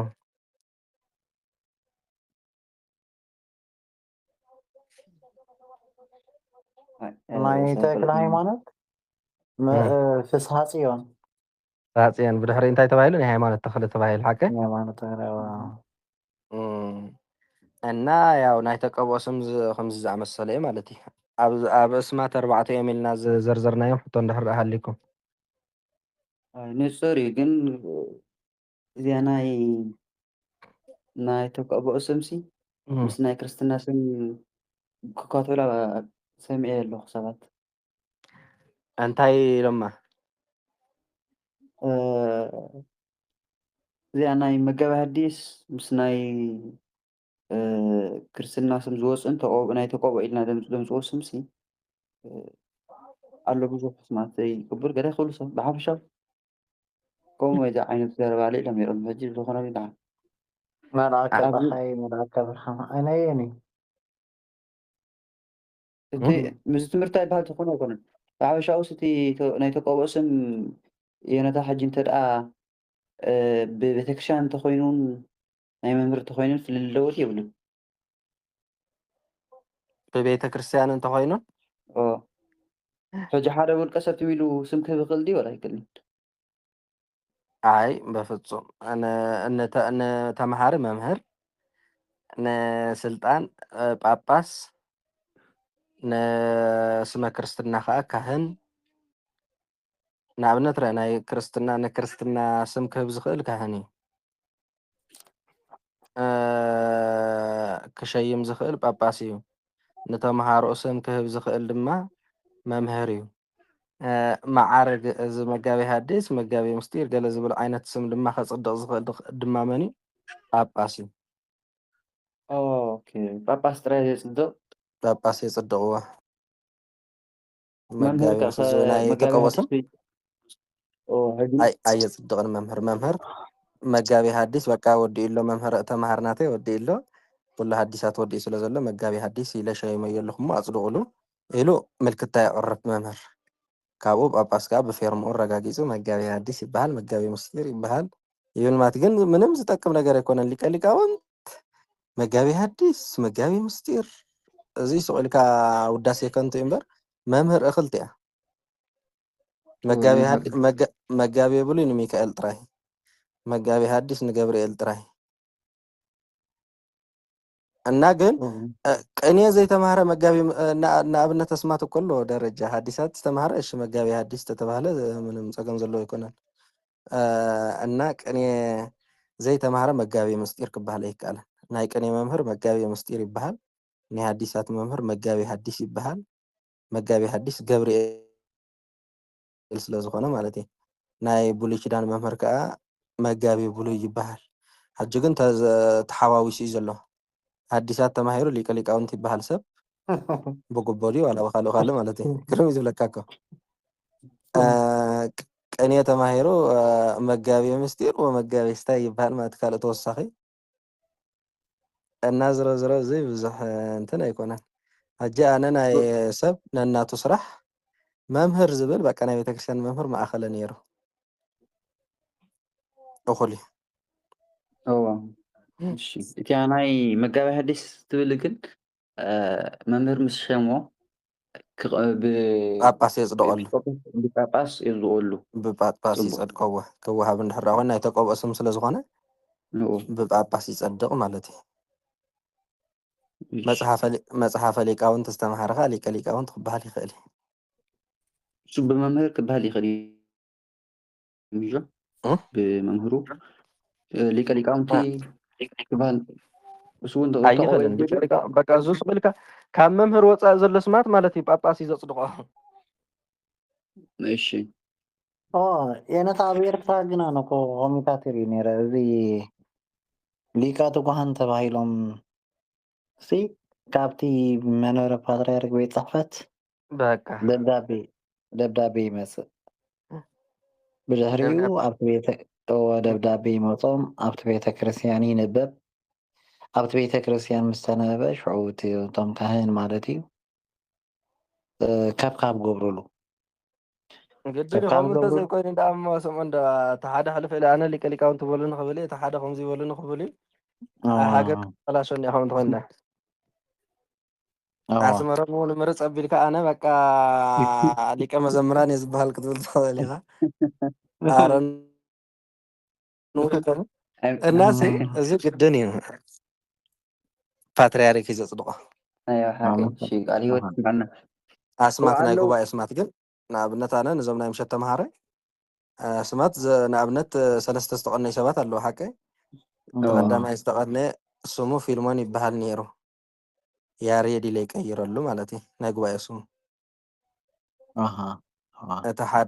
ሓደ ድማ ሰመረ ይበሃል ነይሩ ክቡር ኢለ ይቀይረሉ እቲ ሓደ መን ነይሩ ኢዮብ ይበሃል ነይሩ ንኢዮብ ድማ ሲራክ ኢለ ይቀይረሉ ሕጂ እዚ ናይ ጉባኤ ስም ምንም ተቃውሞ ነገር የብሉን ተጠቂሱ ዘሎ ስማት ድማ ምስ ናይ ቤተ ክርስቲያን ዝቃወም ስም ስለ ዘይኮነ ንቅዱሳን ንሊቃውንቲ ዝውክለ ስማት ስለ ዝኾነ ሊቅ ንተምሃሮ መምህር ንተምሃሮ ክህብ ይኽእል እዩ ማለት ናይ ሊቅ ስም መሪፁ እንድሕር ዳ ካብኡ ንንዮም ማዓርግ ከውህብ ደልዩ ግን ንኣብነት ክምርቕ እንድሕር ዳ ኣብ መምህርና ደረጃ ንኣብነት ኣብ ናይ መቕናይ ደረጃ ሕጂ ኣነ እንድሕር ዳ ምሂረኩም ዘምሃርኩኹም ኣነ እምበር ሰበኻ ጉባኤ ወይ ካልእ ኣይኮነን ምሂርኩም ኣነ ምሂረ ተምሃረ እዚ በቃ ብቑዕ ኮይኑ ስለ ዘሎ ቤተክርስትያን ክቐነ ኣለዎ ኢለ ደብዳቤ እንድሕር ዳ ፅሒፈ ተቐነዩ ማለት እዩ ኣብ ቤተክርስትያን ኣብ መምህርነት ደረጃ ክብፃሕ እንድሕር ዳ ኮይኑ ግን ብሓደ ዘለናሉ ወይ ብርሑቕ ዝግበር ማሂቶም ኣሎ ተቢልካ ምስዳድ ገለ እዚ እንትን ኣይኮነን ዓብዪ ነገር ስለ ዝኾነ ጳጳስ ፓትርያርክ ኣብ ዘለሉ እቲ ተምሃሪ ፈተንኡ ተፈቲኑ መጀመርያ መምህር ምልክታ ምስ ኣቕረበ ማለት እዩ ናይ ቅኔ መምህር ክኸውን ኢሉ ምስ ሃበ ተፈቲኑ ብቑዕ ኮይኑ ምስ ተረኽበ ብድሕሪኡ ማሂተሙ ይወሃብ ማሂተም ድማ ተቐሪፁ ይወሃቦ ንሱ ድማ ያው ይምህር እንደገና ድማ ተምሃሮ ከውፅእ ይኽእል ከመርቕ እውን ይኽእል ማለት እዩ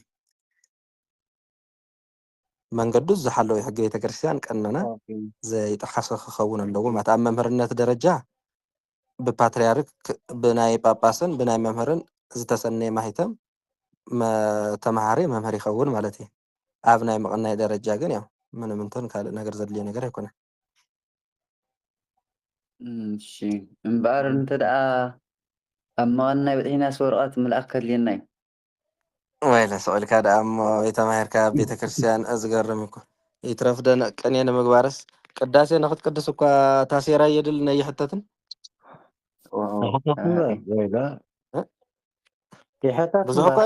ብዙሕ ጉድ እኮ ዝረአ ነይሩ ብዚ ማዓስከራት ብዙሕ ጉድ ይረአ ነይሩ እና ግድን እዩ መን ምዃንካ ክትፍለጥ ኣለካ እያ ብቕዓትካ ክፍለጥ ኣለዋ እጂ ቅኔ ተቐኒየ ኢልካስ ክንደይ ኣይትፈልጡን ኢኹም ሓደስ ናይ ሓደ መምህር ቅኔ ሒዙ መፂ ኢሎምኩም ቀደም ዝተገብረ እና ኣብ ሓንቲ ቤተክርስትያን እታ ቅኔታ ዝሰምዓ ማለት እዩ ንሳ ክገብራ ደልዩ ብዙሕ እኩ እዩ ዘሎ ሕጂ ምስ ገበራ ኣብ መንጎ እቲ ሓደ ከዓ ካልእ ሰብ ከዓ ነይሩ ምስኡ ማለት እዩ ዘኪርዎ እዚኣ ዳ ናየ እንተኣከለ ደይኮነትን ኢሉ ዘኪርዋ ማለት ኣብ መንጎ ሽዑ ናይ እግዚኣብሔር ነገር ህልም ኢሉ ጠፊእዎ ማለት እዩ እና ብዙሕ ብድፍረት ኩሉ ሰብ ሓደ ስለ ዘይኮነ ኣነ ምሁር ሊቅ ተባሂሉ ክፍለጥ ስለ ዝደሊ ብህዝቢ ናብ ቤተክርስትያን ቀሪቡ ቅኔ ተቐኒየ በቃ ተማሂረ ኣቋቋም ዘይተማሃረ ኣቋቋም ተማሂረ ቅኔ ዘይተማሃረ ቅኔ ተማሂረ ዝብል ሰብ ውሕድ ኣይኮነን እና ምምሃሩን ዘይምምሃሩን ሓደ ሰብ ክረጋገፅ ዝኽእል ብመምህሩ እዩ መምህሩ ንቤተ ክርስቲያን እንድሕር ዳ ኣፍሊጥዋ እታ ቤተ ክርስቲያን ከም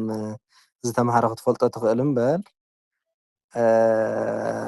ስቕ ኢሉ ሓደ ተምሃሮ ናብ ቤተ ክርስቲያን ከይዱ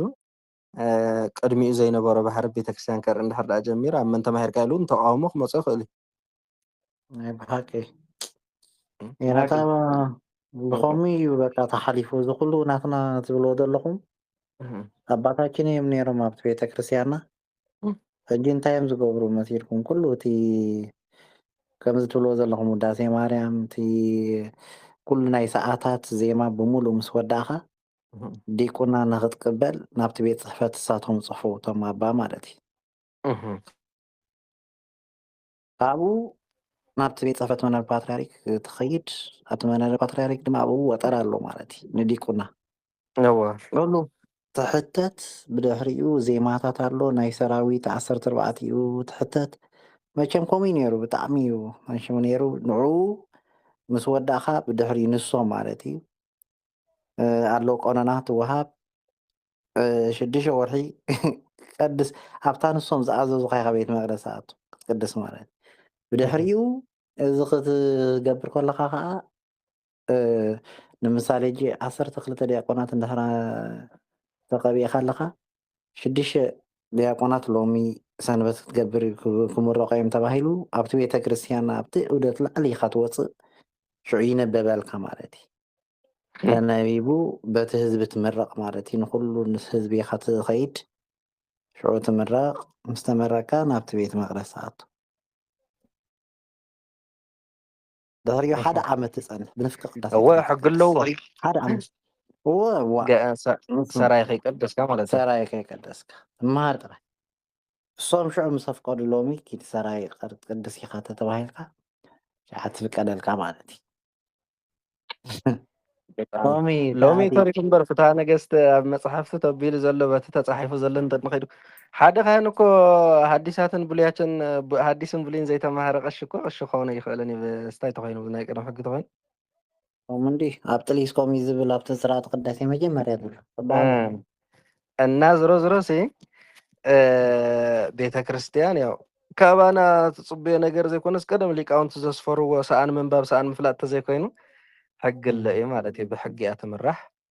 ያው ዞሮ ዞሮ ትምህርቲ ተማሂርና ንቤተ ክርስቲያን እንተማሃርና ንቤተ ክርስቲያን ተተማሃርና ንቤተ ክርስቲያን ተገልገልና ንቤተ ክርስቲያን ተተገልገልና ኣብ ቤተ ክርስቲያን ኢና ማለት እዩ እና እዚ ንምሃር ዘለና ትምህርቲ መጨረሽኡ ፍረ ዝረኣየ እንታይ እዩ ኣብ ቤተ ክርስቲያን ክግልገለሉ እንከሎ ንሰብ ከተፍርየሉ ከለኻ ንኣብነት ኣነ ንዓኹም ክምህረኩም ከለኹም በቢ ዘለኹም ቤተ ክርስቲያን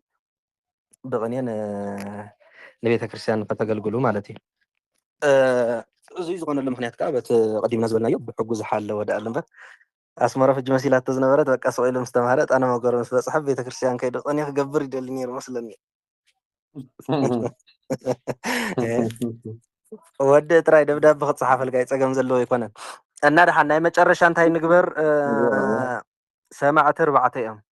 እዚኣ ናይ መወዳእታ ትኾነልና ማለት እዩ ፅቡቅ እዩ መንጎ ሓደ ሓደ መዓልቲ ቅላ ሰማዕቲ ክንደይ ኢልኩም 4 ንሳቶም ከዓ ናይ ቀረባ ወዲ ናይ ቀረባ ወዳት ናይ ቀረባ ጓል ናይ ቀረባ ዋልድ በቶም መራሕያን ክረአ እንከሎ ናይ ቀረባ ወዲ መኒ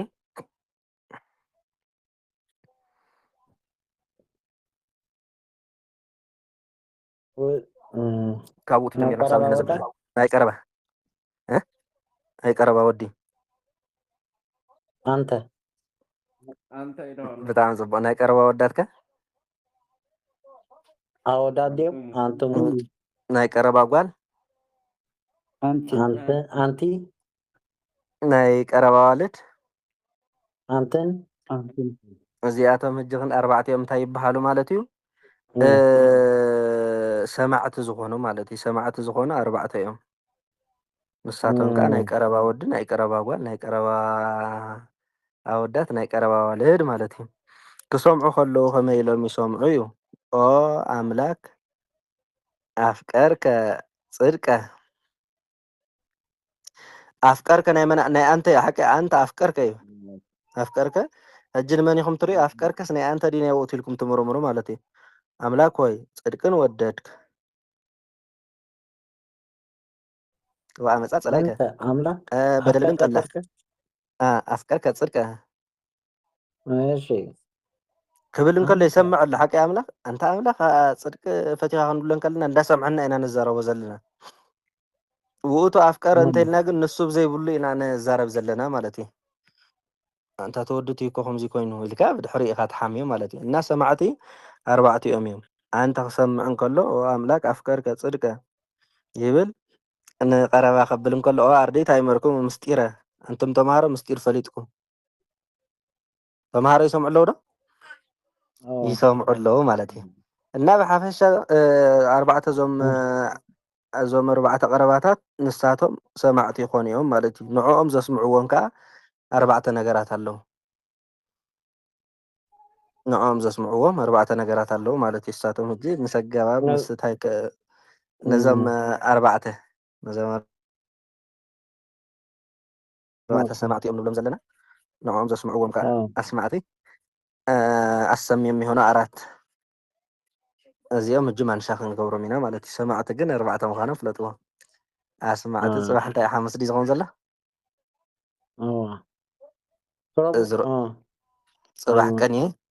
ፅባሕ ቀኒ ዘረፋ እዩ ዘለና ካብኡ ዓርቢ እውን ነገር ኣለኩም ማለት እዩ ቅኒ ክትቆፅሩ ኢኹም ካብ ዝትመሃርዎ ዘለኹም ንሕውስ እንዳበልኩም ካብ ታኒወይቲ ግን ኣሰሚ ኣብዚኣ በፂሕና ኣለና ሕዝዋ ኢኹም ብቃል ስለ ዝኾነ እዚ ትምህርቲ በጋ ብመፅሓፍ ስለ ዘይኮንና ንመሃሮ ዘለና ከይንገድፎ ወይ ከይንደግሞ ማለት እዩ ኣስማዕቲ ዝኾኑ ኣርባዕተ እዮም ኣብ ዝብል መንሻ ጌርና ኣለና ሰማዕቲ ክንደይ እዮም ኢለኩም ኣርባዕተ መነ መነ እዮም ንሳቶም ናይ ቀረባ ወዲ አንተ ናይ ቀረባ ወዲ አንቱሙ ናይ ቀረባ ጓል አንቲ ናይ ቀረባ ዋልደ አንትን ናይ ቀረባ ዋልድ ከዓ አንትን ማለት እዩ ብጣዕሚ ፅቡቅ ይቆየን ዝነጠበ ኣፈ ትጉሃን መላእክቲ ይኣርመና ሕጂ ደስ ዝበለኩም ሕቶ ሓደ ክልተ ደቂቕ ገለ ክትሓቱ ትኽእሉ ኢኹም ሕቶ እንተሃልዩኩም ሕቶ እንተዘየለ ግን ኣቦ ቀሺ ጸሎት ትገብሩልና ማለት እዩ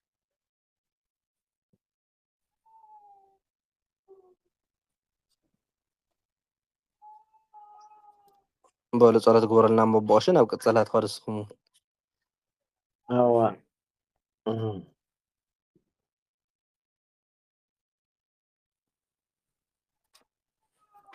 እሺ በስመ አብ ወወልድ ወመንፈስ ቅዱስ አሐዱ አምላክ መሐሪ አምላክ መሐረና ተሳላው ካሳለና ዝነጠበ ዝጎደለ ካብ መላእክት ይታረመልና ትምህርትን አግለጸልና መንፈስ ቅዱስ ስላክልና ጸጋ ወዲበ ጸጋ ጸጎና እግዚአብሔር አምላክ ዘበኑ ናይ ሰላም ናይ ቅሳነ ናይ ፍቅሪ ግበረልና እግዚአብሔር አምላክ ፍቅርን ሰላምን ሃበና ባርቶ ወንጀሉ ጽመደና አሁን በሰማያት ንበር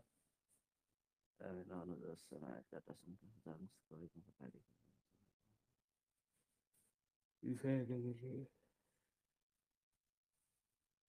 ይዘዋል ንገሰም ስፋታ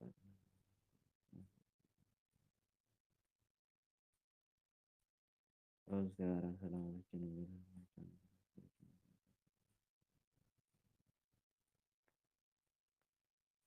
ኢየሱስ ክርስቶስ እዚህን አምላክን ወላህን ለስኩርሰፍ ታለኩም ኃጢአትኩም አንቱም ካህናት ወአንቱም ዲያቆናት እድ ዋንስ አይርጉ ህፃናት ሁኑ ፍታነውን ሳነው ተውፎ ይብራን እግዚኦ መሐረነ ክርስቶስ ንበላ አሰርተ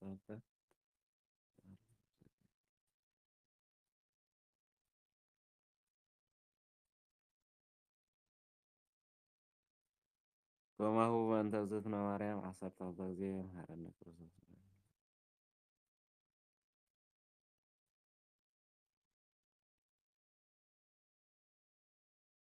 በእንተ እግዝእትነ ማርያም